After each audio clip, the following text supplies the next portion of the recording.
Hello friends, GK गुरुजी अड्डा के YouTube platform पे आप सभी का हार्दिक स्वागत है। प्यारे साथियों, लगातार आपको प्रीवियस ईयर क्वेश्चन पेपर और नए एमसीक्यूज कराए जा रहे हैं और एसएसटी की क्लास में आज हम लोग मौर्य साम्राज्य देखेंगे। देखिए, इसमें क्वेश्चन बहुत ज़्यादा पीवाईक्यू फॉर्म में बन सकते हैं। तो देखिए, चाहे पीवाईक्यू करिए चाहे वन लाइनर कर लीजिए, जो आपके एग्जाम में इंपॉर्टेंट है उनको सरसरी निगाह से देख लीजिए। यहाँ से लगभग 200 प्लस क्वेश्चन हमने लिया है और इन 200 प्लस क्वेश्चन में मान के चलिएगा जो भी क्वेश्चन बनना होगा आपके एग्जाम में यहीं से बन जाएगा और कम समय में आपकी तैयारी बेहतर हो जाएगी। तो चलिए, सबसे पहले हम लोग इस टॉपिक को कवर करते हैं। ठीक है, चैनल पे नए हैं तो सब्सक्राइब करिएगा, वीडियो अच्छी लगे तब, अन्यथा मत करिएगा। ठीक है, चलिए चलते हैं अपने टॉपिक की ओर और इन सभी क्वेश्चनों को देखते हैं। मौर्य साम्राज्य की स्थापना किसने किया था? तो चंद्रगुप्त मौर्य ने किया था। और चंद्रगुप्त मौर्य किस वंश का अंत करके इसकी स्थापना किया था? तो नंद वंश की जो नंद वंश था उसको अंत किया, उसके बाद मौर्य वंश की स्थापना किया। चंद्रगुप्त मौर्य का गुरु कौन था? तो चाणक्य या कौटिल्य था। और चाणक्य द्वारा रचित ग्रंथ कौन सा है? अर्थशास्त्र है। मौर्य साम्राज्य की राजधानी क्या थी? तो पाटलिपुत्र थी, याद रखिएगा। और मौर्य साम्राज्य की स्थापना 322 ईसा पूर्व हुई थी। चंद्रगुप्त मौर्य ने किस यूनानी शासक को हराया था? सेल्यूकस निकेटर को हराया था, याद रखेगा। और सेल्यूकस का राजदूत था मेगस्थनीज। मेगस्थनीज ने कौन सी पुस्तक लिखी थी? इंडिका पुस्तक लिखी थी। और इंडिका में किस नगर का वर्णन है? पाटलिपुत्र का वर्णन है। चंद्रगुप्त मौर्य ने जीवन के अंत में कौन सा धर्म अपना लिया था? जैन धर्म अपना लिया था, याद रखिएगा। चंद्रगुप्त मौर्य का उत्तराधिकारी बिंदुसार हुआ और बिंदुसार को यूनानी लेखकों ने अमित्र घात कहा है, याद रखिएगा। ये सारे के सारे क्वेश्चन इंपॉर्टेंट है। बिंदुसार के दरबार में यूनानी राजदूत आया था डाइमेकस। और बिंदुसार का पुत्र कौन था? अशोक। अशोक का राज्याभिषेक 269 ईसा पूर्व हुआ था। और अशोक का सबसे प्रसिद्ध युद्ध कलिंग का युद्ध है। कलिंग कहाँ है? उड़ीसा। उड़ीसा का तटवर्ती क्षेत्र था। कलिंग युद्ध कब हुआ था? 261 ईसा पूर्व। और कलिंग युद्ध के बाद अशोक ने कौन सा धर्म अपनाया? बौद्ध धर्म। चंद्रगुप्त मौर्य ने जैन धर्म अपनाया था, जबकि अशोक ने बौद्ध धर्म अपनाया। अशोक ने किस नीति का प्रचार किया? धम्म नीति का। धम्म का मतलब होता है धर्म, याद रखिएगा। अशोक को किस नाम से जाना जाता है? देवा नाम प्रिय कहा जाता है। और अशोक के अभिलेख किस लिपि में है? ब्राह्मी लिपि में है। उत्तर पश्चिम में अभिलेख किस लिपि में मिले? खरोष्ठी में मिले, याद रखिएगा। अशोक के अभिलेख पढ़ने वाला विद्वान जेम्स प्रिंसेप है। और अशोक के शिलालेखों की भाषा प्राकृत भाषा थी, याद रखिएगा। अशोक का प्रतीक चिन्ह सारनाथ का सिंह स्तंभ है, याद रखिएगा। भारत का राष्ट्रीय प्रतीक कहाँ से लिया गया है? तो सारनाथ से लिया गया है। अशोक चक्र में कितनी तीलियां हैं? तो याद रखिएगा 24 तीलियां हैं। और अशोक ने कितने प्रमुख शिलालेख जारी किए? 14 शिलालेख जारी किए थे। अशोक के अभिलेखों में उसका नाम अशोक कहाँ मिलता है? तो मास्की में उसका नाम अशोक ही लिखा है, याद रखिएगा। ठीक है, चलिए। अशोक के अभिलेखों का मुख्य विषय धम्म है। और धम्म महामात्र किसने नियुक्त किया था? अशोक ने किया था। तृतीय बौद्ध संगीति किसके समय हुई थी? अशोक के समय हुई थी, याद रखिएगा। तृतीय बौद्ध संगीति कहाँ हुई थी? पाटलिपुत्र में हुई थी। और इसकी अध्यक्षता किया था मोगली पुत्र तिष्य ने। तो ता से तृतीय और ता से तिष्य। अशोक ने अपने पुत्र को कहाँ भेजा? श्रीलंका। अशोक के पुत्र का नाम महेंद्र और पुत्री का नाम संघमित्रा है। बहुत सारे एग्जामों में यह क्वेश्चन बना है। महेंद्र और संघमित्रा ने किस धर्म का प्रचार किया? तो बौद्ध धर्म का। अशोक ने किस स्तूप का विस्तार करवाया? सांची स्तूप का। सांची स्तूप कहाँ है? मध्य प्रदेश में है। अशोक ने कितने स्तूप बनवाए? 84,000 स्तूपों को इसने निर्मित करवाया था। अशोक का प्रसिद्ध स्तंभ कहाँ है? सारनाथ में है। और अशोक का धर्म क्या कहलाता है? धम्म। अशोक ने पशु बलि पर क्या किया था? तो रोक लगा दिया था। मौर्यकालीन प्रशासन का प्रमुख ग्रंथ है अर्थशास्त्र। अर्थशास्त्र के लेखक हैं कौटिल्य, विष्णुगुप्त, चाणक्य। बहुत सारे नाम इनके हैं, याद रखिएगा। मौर्य काल में प्रांतों को जनपद या प्रांत कहा जाता था। प्रांतों का शासन कुमार के द्वारा चलाया जाता था। मौर्य काल में गुप्तचर व्यवस्था अत्यंत विकसित थी। मौर्य काल में कर संग्रह कौन करता था? समाहर्ता। राजकोष का अधिकारी सन्निधात्रा और सेना का सर्वोच्च अधिकारी सेनापति होता था।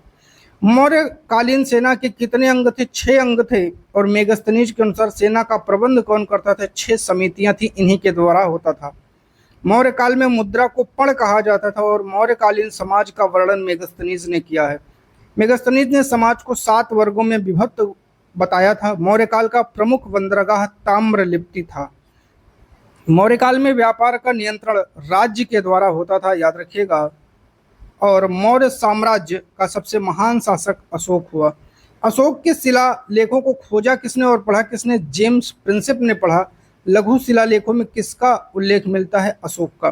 अशोक के अभिलेखों में जनता को क्या संदेश दिया गया? नैतिक जीवन के बारे में। और अशोक का धम्म नैतिकता पर आधारित है।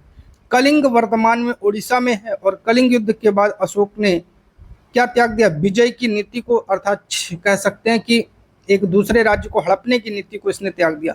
अशोक ने किस नीति को अपनाया? धम्म विजय की नीति अपने। अशोक ने रुम्मनदेही अभिलेख किससे संबंधित है? बुद्ध का जो जन्म स्थल है। बुद्ध का जन्म कहाँ हुआ था? लुम्बिनी में हुआ था। अशोक का भाब्रू अभिलेख किस धर्म से जुड़ा है? बौद्ध धर्म से। और मौर्यकालीन राजधानी पाटलिपुत्र वर्तमान में कहाँ है? पटना। मौर्य साम्राज्य का अंतिम शासक कौन था? बृहद्रथ। और बृहद्रथ की हत्या पुष्यमित्र शुंग के द्वारा होती है और शुंग वंश की स्थापना यही करता है। इसने ही शुंग वंश की स्थापना किया। शुंग वंश का संस्थापक पुष्यमित्र शुंग था। मौर्य साम्राज्य का अंत 185 ईसा पूर्व हुआ और अशोक का सबसे प्रसिद्ध स्तंभ सारनाथ है। अशोक के शिलालेखों को क्या कहा जाता है? राजाज्ञाएं कहा जाता है। और मौर्य काल में न्याय व्यवस्था का जो प्रमुख होता था वो राजा होता था। अर्थशास्त्र किस विषय से संबंधित है? शासन एवं राजनीति। मौर्य कालीन कला का श्रेष्ठ उदाहरण है अशोक का स्तंभ। अशोक स्तंभ किस पत्थर से बने हैं? चुनार बलुआ पत्थर से। ये मोस्ट इंपॉर्टेंट क्वेश्चन मिला, ये वाला याद रखिएगा।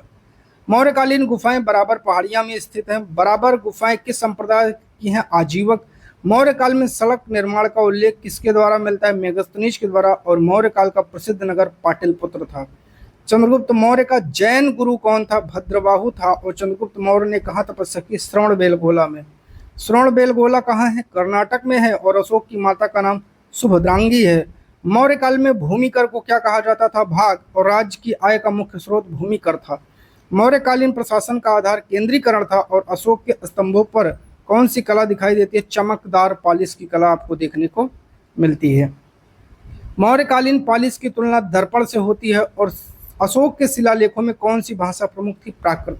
मौर्यकालीन इतिहास का प्रमुख विदेशी स्रोत इंडिका है और इंडिका के लेखक है मेगस्थनीज। चंद्रगुप्त मौर्य किस जाति से संबंधित थे? मौर्य से। और मौर्य वंश का संस्थापक चंद्रगुप्त मौर्य था।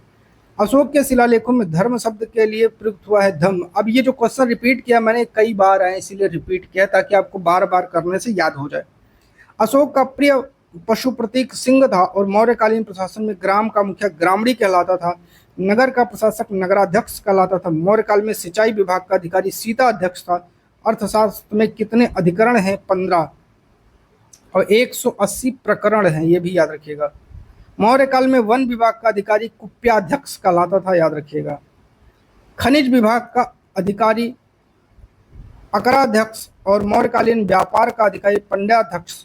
सेना विभाग का प्रमुख सेनापति होता था। अशोक के स्तंभों की ऊंचाई लगभग 40 से 50 फीट थी। मौर्यकालीन न्याय का सर्वोच्च अधिकारी राजा था। मौर्यकालीन शिक्षा का प्रमुख केंद्र तक्षशिला है। वर्तमान में यह कहाँ है? तक्षशिला पाकिस्तान में है। अशोक के समय बौद्ध धर्म की कौन सी शाखा प्रमुख थी? थेरवाद। मौर्यकालीन प्रसिद्ध झील कौन सी थी? सुदर्शन झील थी। और सुदर्शन झील का निर्माण किसने करवाया था? पुष्यगुप्त ने। पुष्यगुप्त किसके शासनकाल में था? चंद्रगुप्त मौर्य के शासनकाल में था। और मौर्य साम्राज्य का विस्तार सबसे अधिक अशोक के समय में हुआ था। अशोक का साम्राज्य किस क्षेत्र को छोड़कर पूरे भारत में फैला था? तमिल क्षेत्र को छोड़कर। मौर्य काल में दास प्रथा का उल्लेख किसने किया? कौटिल्य ने। और अशोक के स्तंभों का शीर्ष भाग क्या कहलाता है? कैपिटल कहलाता है। सारनाथ स्तंभ शीर्ष पर कितने सिंह हैं? 4 सिंह हैं। और राष्ट्रीय प्रतीक में कितने सिंह दिखाई देते हैं? 3, एक पीछे है। मौर्य कला का स्वर्ण युग किसे कहा जाता है? अशोक के काल को। और अशोक का धर्म का प्रचार नहीं, मतलब किसी एक धर्म का नहीं था। अशोक के अभिलेखों का उद्देश्य नैतिक शिक्षा था। और मौर्यकालीन प्रशासन कैसा था? केंद्रीकृत। मौर्यकालीन सेना विश्व की कैसी सेना थी? एक विशाल सेना थी। और अर्थशास्त्र का दूसरा नाम क्या था? कौटिल्य का अर्थशास्त्र। मौर्य साम्राज्य का प्रथम शासक चंद्रगुप्त मौर्य, अंतिम शासक बृहद्रथ और मौर्यकालीन प्रसिद्ध राजदूत मेगस्थनीज था। अशोक ने किस युद्ध के बाद हिंसा त्याग दी? कलिंग युद्ध के बाद। अशोक के सबसे महत्वपूर्ण अभिलेख कौन से हैं? 13वां शिलालेख। 13वें शिलालेख में किसका वर्णन है? कलिंग युद्ध का वर्णन है। और अशोक के शिलालेखों में पशु संरक्षण की बात कही गई है। बिल्कुल। मौर्यकालीन प्रशासन का प्रमुख केंद्र पाटलिपुत्र था और चंद्रगुप्त मौर्य ने किसकी सहायता से साम्राज्य स्थापित किया? चाणक्य की। चाणक्य का दूसरा नाम कौटिल्य है, विष्णुगुप्त भी है। अशोक के समय कौन सा धर्म सबसे अधिक फैला? बौद्ध धर्म। और मौर्यकालीन इतिहास का प्रमुख भारतीय स्रोत अर्थशास्त्र है। अशोक का निगाली सागर अभिलेख किससे संबंधित है? कनक मुनि बुद्ध। अशोक के स्तंभों की विशेषता एकाश्मक निर्माण, एक ही पत्थर पर सब कुछ दिया गया है, इसे बोलते हैं एकाश्मक निर्माण। मौर्य काल में सबसे बड़ा नगर पाटलिपुत्र। अशोक का धर्म प्रचार विदेशों तक पहुंचा था। बिल्कुल। मौर्य साम्राज्य का पतन किस वंश के उदय से, मतलब इसके पतन के बाद कौन सा वंश आया? शुंग वंश। मौर्यकालीन प्रशासनिक व्यवस्था का वर्णन किस ग्रंथ में? अर्थशास्त्र। अशोक ने जनता के कल्याण हेतु सड़क, वृक्ष और कुएं का निर्माण करवाया। मौर्य साम्राज्य का सबसे महत्वपूर्ण शासक अशोक था और चंद्रगुप्त मौर्य सेल्यूकस निकेटर के बीच संधि 305 ईसा पूर्व हुई। वैवाहिक संबंध भी स्थापित हुआ था। सेल्यूकस निकेटर किस साम्राज्य का शासक था? सेल्यूकिड साम्राज्य का था। संधि के बाद सेल्यूकस ने कौन से क्षेत्र चंद्रगुप्त को दिए? अराकोसिया, गेद्रोशिया और एरिया। संधि के बदले चंद्रगुप्त ने सेल्यूकस को 500 हाथी उपहार में दिया। चंद्रगुप्त और सेल्यूकस की संधि का परिणाम मैत्री संबंध में स्थापित हो गया। संधि के बाद कौन राजदूत बनकर आया था? मेगस्थनीज। मेगस्थनीज किस यूनानी शासक का दूत था? Seleucus Nicator. मेगस्थनीज ने भारत में किस शासक के दरबार को देखा? चंद्रगुप्त मौर्य। और इंडिका मूल रूप से किस भाषा में लिखी गई? ग्रीक या यूनानी। इंडिका से किस काल की जानकारी मिलती? मौर्य काल। इंडिका में पाटलिपुत्र को एक विशाल नगर कहा गया है। मेगस्थनीज ने पाटलिपुत्र के चारों ओर लकड़ी की प्राचीर थी बताया है। और इंडिका के अनुसार नगर प्रशासन कितनी समितियों में विभाजित था? 6। मेगस्थनीज ने भारतीय समाज को 7 वर्गों में विभाजित माना था और मेगस्थनीज के अनुसार भारत का प्रमुख व्यवसाय कृषि था। मौर्य काल में समाहर्ता राजस्व संग्रह, सन्निधाता कोषागार, पंडाध्यक्ष व्यापार और अकाराध्यक्ष खनन और सीताध्यक्ष कृषि से संबंधित अधिकारी था। शुल्काध्यक्ष शुंगी एवं कर लेता था। नवाध्यक्ष नौ परिवहन से संबंधित था। सुराध्यक्ष मुद्रा विभाग से, मुद्राध्यक्ष मुद्रा एवं मुहर से संबंधित था। अशोक का 13वां शिलालेख किस कारण प्रसिद्ध था? कलिंग युद्ध का वर्णन है। 12वें शिलालेख में धार्मिक सहिष्णुता का परिचय है। अशोक के अभिलेखों में सबसे महत्वपूर्ण 13वां शिलालेख है और अशोक का रुमेनदेही अभिलेख लुम्बिनी में स्थित है। रुमेनदेही अभिलेख का संबंध बुद्ध के जन्मस्थल से है, याद रखिएगा। अशोक का निगाली सागर अभिलेख कनक मुनि बुद्ध से संबंधित है। अशोक का भाब्रू शिलालेख राजस्थान में है। भाब्रू अभिलेख किस धर्म से है? बौद्ध धर्म से जुड़ा है। अशोक का प्रमुख स्तंभ सारनाथ है। सारनाथ स्तंभ पर कौन सा पशु है? सिंह है। और भारत का राष्ट्रीय प्रतीक किस स्तंभ से लिया गया? सारनाथ स्तंभ से। अशोक के स्तंभों की प्रमुख विशेषता चमकदार पालिश और अशोक ने बौद्ध धर्म प्रचार हेतु महेंद्र को श्रीलंका भेजा। अशोक ने श्रीलंका किसे भेजा? संघमित्रा को भेजा था। महेंद्र अशोक के पुत्र थे और संघमित्रा पुत्र थे। अशोक ने बौद्ध धर्म प्रचार के लिए कौन सी नीति अपनाई? धम्म नीति अपनाई थी, याद रखिएगा। अशोक ने बौद्ध धर्म के प्रचार हेतु किन देशों में दूत भेजे? श्रीलंका, नेपाल, अफगानिस्तान। तृतीय बौद्ध संगीति का मुख्य उद्देश्य बौद्ध धर्म का शुद्धिकरण। बराबर गुफाएं बिहार में है। बराबर गुफाएं किस संप्रदाय को हैं? आजीवक संप्रदाय को समर्पित है। बराबर गुफाओं का निर्माण मौर्य काल में हुआ। मौर्यकालीन शैलकृत वास्तुकला का प्रथम उदाहरण बराबर गुफाएं हैं। सुदर्शन झील का निर्माण पुष्यगुप्त ने। सुदर्शन झील का निर्माण किसके शासनकाल में? चंद्रगुप्त मौर्य के। और मौर्य साम्राज्य के अंतिम बृहद्रथ की हत्या पुष्यमित्र शुंग ने की। शुंग वंश की स्थापना 185 ईसा पूर्व किसने की? पुष्यमित्र शुंग ने की। पुष्यमित्र शुंग मौर्य सेना में किस पद पर था? सेनापति पद पर था। मौर्य साम्राज्य के पतन का मुख्य कारण कमजोर उत्तराधिकारी माना जाता है। अशोक के बाद साम्राज्य का विघटन शुरू हुआ। बिल्कुल हाँ। मौर्य कला का सर्वोत्तम उदाहरण अशोक स्तंभ है। मौर्यकालीन स्थापत्य कला की प्रमुख विशेषता उच्च पालिश है। बराबर गुफा में सबसे प्रसिद्ध गुफा कौन सी थी? लोम ऋषि गुफा। लोम ऋषि गुफा किस पहाड़ी में है? बराबर ऋषि पहाड़ी में। मौर्य काल का सबसे महत्वपूर्ण विदेशी स्रोत इंडिका है। इसमें बहुत सारे क्वेश्चन 4 से 5 बार हमने रिपीट किया है, इसलिए रिपीट किया है कि बार बार उनको आप सुनेंगे तो आपको जल्दी याद होगा, यही कॉन्सेप्ट था। ठीक है, तो बाकी आप अगर इन प्रश्नों को 2-3 बार सुन लेंगे तो सारे प्रश्न आपको याद हो जाएंगे और आपके एग्जाम में सटीक यहाँ से प्रश्न आपको देखने को मिलेंगे। चैनल पर बने रहने के लिए आप सभी का बहुत बहुत धन्यवाद।